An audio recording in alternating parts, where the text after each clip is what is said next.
त्राटक क्या होता है, त्राटक को कैसे करना चाहिए, त्राटक मेडिटेशन के समय कितना डिस्टेंस हमें फॉलो करना चाहिए, त्राटक के लिए जो हम सर्कल यूज़ करते हैं उसका साइज़ एक्चुअल में कितना होना चाहिए, कौन सा त्राटक हमारे लिए बेस्ट माना जाता है, सूर्य त्राटक, दर्पण त्राटक, बिंदु त्राटक और या फिर कैंडल त्राटक, कौन सा त्राटक हमारे लिए अच्छा है, वो कैसे हम जाने।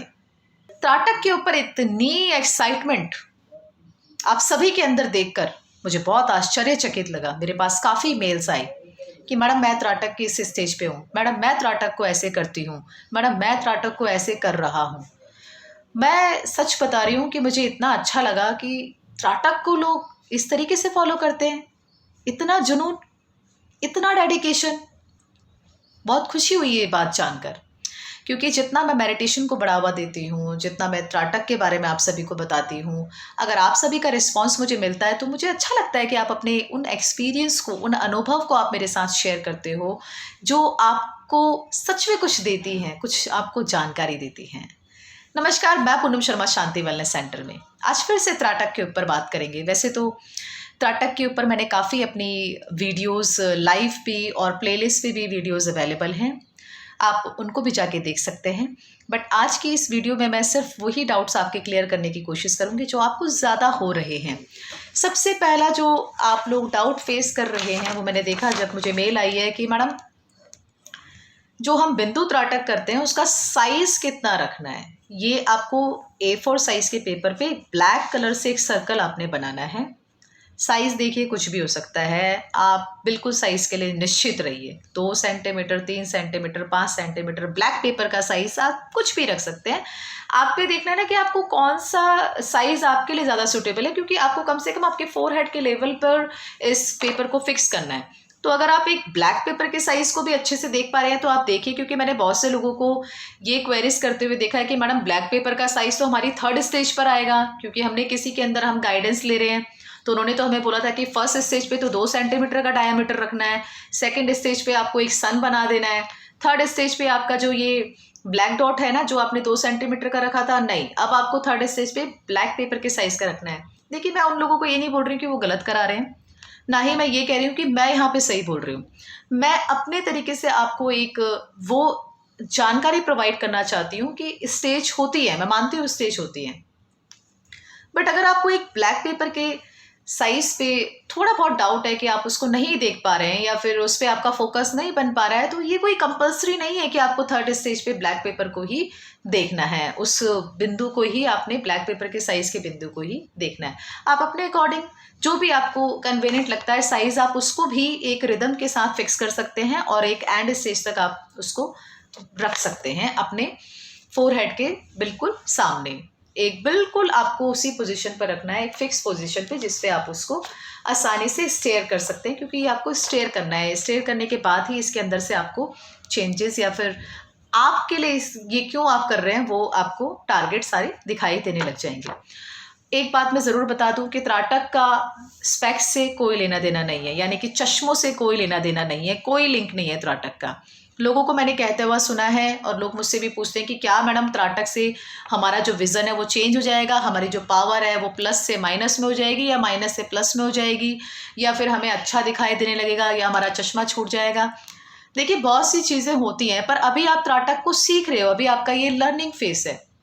जब आप सभी त्राटक पे इतनी माहिर यानी कि इतनी सिद्धि हासिल कर लोगे या फिर इतना अच्छा उस पर अपना फोकस बना लोगे, तो हो सकता है आपका चश्मा छूट भी सकता है, बट आपके विज़न में कुछ चेंजेस आए वो मैं नहीं कह सकती हूँ, क्योंकि वो हम तभी करेंगे जब हम एक अच्छी उस पर प्रैक्टिस या फिर अपनी एक पकड़ बना लेंगे। क्योंकि त्राटक को आपने अपने स्पेक्स के साथ करना है। जिन लोगों को विजन की प्रॉब्लम है वो त्राटक को अपने स्पेक्स के साथ करें, अच्छे से करें, और अपना रिफ्रेश टीयर आई ड्रॉप भी डालकर आप कर सकते हैं, जिसमें आपका आईज में जो लुब्रिकेंट होगा वो बन जाएगा और ईजिली आपकी आंखें आपको नुकसान नहीं पहुंचाएगी। क्योंकि जब स्टार्टिंग में हम किसी चीज़ को देखते हैं तो हमारी प्रॉब्लम आईज में भी होने लग जाती है, ईचिंग होने लगती है, काफ़ी देर के लिए हम स्टेयर नहीं कर सकते हैं, थोड़ी बहुत आईज ब्लिंक करने लगती है। जो लोग बहुत प्रैक्टिस करते हैं वो फिर भी अपनी आईज को बिल्कुल एकदम से स्थिरता के साथ वो एक फिक्स पोजीशन पर मेंटेन करते हैं, बट जो लोग अभी स्टार्टिंग के एक बिगनर्स के फेस पे हैं वो नहीं कर पाते हैं। तो मुझे ये उम्मीद है कि ये डाउट तो आपका क्लियर हो गया, क्योंकि जो लोग विज़न की प्रॉब्लम रखते हैं उनको त्राटक को स्पेक्स के साथ करना है। साइज़ आप कुछ भी रख सकते हैं। स्टेज आप पे डिपेंड करती है कि आप किस स्टेज पे हैं। जैसे फर्स्ट स्टेज होती है कि हम ब्लैक डॉट को देख रहे हैं, देखते ही देखते जब वो ब्लैक डॉट डिसअपेयर होने लगता है तो इट मीन्स कि जो हमारे माइंड में थॉट्स हैं वो आते हैं और जाते हैं। वो एक साइन आपको देता है कि अब अगर आपने ये ब्लैक डॉट डिसअपेयर हो रहा है तो इट मीन्स कि जो आपके विचार हैं वो अब आप उनको इरेज करना सीख गए हो। सेकेंड स्टेज में यही होता है कि जो ब्लैक डॉट डिसअपेयर हो रहा था वो एक सन में कन्वर्ट होने लगता है और उसके आसपास सतरंगी कलर यानी कि रेनबो कलर्स आपको दिखाई देने लग जाएंगे। सच में एक बहुत चमत्कार होता है। मेरे लिए तो बहुत चमत्कार था, आप लोगों के लिए भी होगा, क्योंकि जब हम लोग कराते हैं और हम करते हैं तो हमने काफ़ी चेंजेस त्राटक के दौरान देखे हैं। थर्ड स्टेज में यही होता है कि जो आप ब्लैक पेपर की साइज़ को बात कर रहे हो कि वो आपको उतना दिखाई देगा, मैं उस पर थोड़ा सा यहाँ पे एक बारीकी से बताना चाहूँगी कि ऐसा नहीं होता। जो हमारा जो ब्लैक डॉट होता है ना वो डिसअपेयर बिल्कुल भी हो सकता है, बट वापस से आपको उसको फिक्स करना है उसी पोजीशन में, क्योंकि वो इधर उधर घूमता है, रोटेट होता है, कभी इधर जाएगा, कभी इधर भागेगा, कभी इधर भागेगा।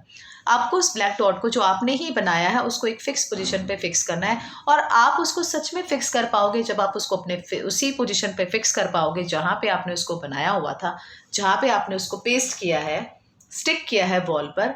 तो इट मीन्स कि आप अपने विचारों पर पकड़ बना चुके हो, आप अपनी सोच पर पकड़ बना चुके हो और आप अब हायर लेवल पर आ चुके हो। त्राटक की एक एडवांस लेवल पर अब आप आ चुके हो। अब आप यहाँ से ज्योति त्राटक यानी कि कैंडल त्राटक करने के लिए सक्षम हो। उस स्टेज में अब आप जा सकते हो। क्यों? क्योंकि पहले आपने डिसअपेयर होते हुए देखा उस बिंदु को जो आपने बनाया, उसके बाद आपने उसमें से कलर्स निकलते हुए देखे, सन में कन्वर्ट होते हुए देखा, उसके बाद आपने उसको डिसअपेयर नहीं किया, आपने उसको उसी पोजीशन पे फिक्स किया। तो ये सारे बहुत ही चैलेंजिंग टास्क हैं और बहुत अच्छा लगता है। जो भी करता है उसको तो बहुत ही एक्साइटमेंट होती है, जैसे मुझे तो बहुत होती है। जब मैं करती भी हूँ और कराती भी हूँ तो बहुत अच्छा लगता है जब सभी कहते हैं कि ऐसा भी होता है, सच में ऐसा ही होता है। तो त्राटक को पूरी शिद्दत के साथ कीजिए, पूरी डेडिकेशन के साथ कीजिए। आप सच में ऐसे ही टास्क जब करेंगे तो आपके अंदर बहुत ही पॉजिटिविटी जनरेट होगी, आपके अंदर मेंटल पीस जनरेट होगा। क्योंकि काफ़ी लोग कहते हैं कि त्राटक से क्या होता है, त्राटक से जादुई शक्तियाँ नहीं मिल जाती हैं। त्राटक हमारी खुद की सोच को बनाने में क्रिएट करता है, हमें मेंटल पीस देता है, हमें उन अनवांटेड विचारों से छुटकारा दिलाता है जो हमें परेशान कर करके हमारे अंदर सरदर्द पैदा कर देते हैं। हमें हर टाइम रिलैक्स रखता है, शांत रखता है।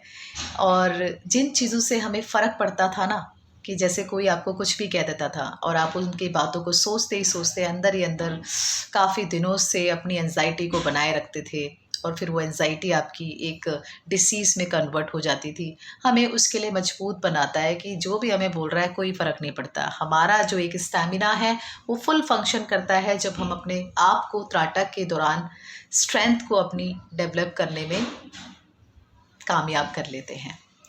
तो मुझे पूरी उम्मीद है त्राटक से रिलेटेड जो भी ये बारीकी की मैंने आपको जानकारी दी है वो आपको अच्छी लगी होंगी। और हाँ, एक बात मैं आपको बताना भूल गई कि कोई भी त्राटक आप करिए, बिंदु त्राटक, दर्पण त्राटक, सूर्य त्राटक या फिर कैंडल त्राटक या फिर कलर त्राटक या फिर ब्लैक डॉट थेरेपी, कुछ भी आप करिए, बट आपको देखना है कि आपको उनसे क्या बेनिफिट मिल रहा है। बेनिफिट मिलना बहुत ज़रूरी है, एक रिजल्ट मिलना बहुत ज़रूरी है, तभी आप आगे के स्टेज पे जाइए, नहीं तो आप बच जाइए। आप कोई और टेक्निक को ट्राई कर सकते हैं। तो मैं यही कहना चाहूँगी कि जब तक आप अपने आप को रिलैक्स फील ना करें तब तक आप कोई भी टास्क ना करें। दिमागी तौर से शांत होना बहुत ज़रूरी है, मेंटली हमें फिट रहना बहुत ज़रूरी है। तो अगर आपको ये वीडियो अच्छी लगी होगी तो मेरे इस चैनल को लाइक शेयर सब्सक्राइब ज़रूर करिएगा। Thank you so much. नमस्कार। Thanks for watching. Thank you.